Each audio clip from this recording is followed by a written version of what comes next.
అన్నమయ్య జిల్లా నందలూరు మండలం చేయేరు నదిలో కనుమ పండుగ సందర్భంగా నందలూరు మండల పార్టీ నాయకుడు గుండు మల్లికార్జున రెడ్డి ఆధ్వర్యంలో ఎద్దుల బండి పోటీలు, డ్యాన్స్ బేబీ డ్యాన్స్ కార్యక్రమాలు నిర్వహించారు.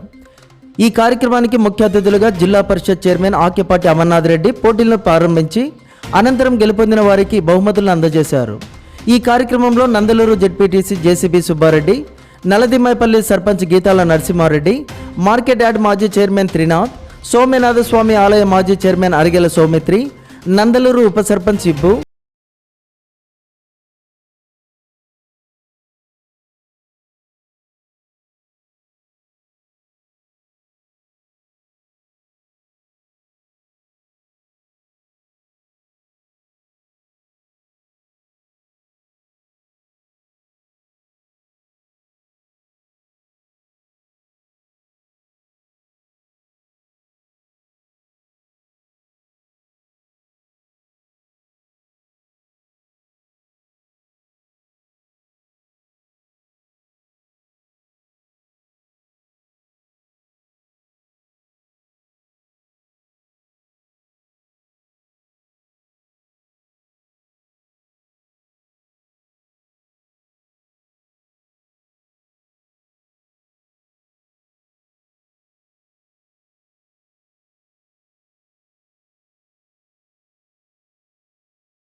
మేము చేసే వీడియోస్ మీ మొబైల్ కి నోటిఫికేషన్ రావాలంటే మా ఛానల్ ను సబ్స్క్రైబ్ చేసుకుని పక్కనే ఉన్న బెల్ ఐకాన్ యాక్టివేట్ చేసుకోండి.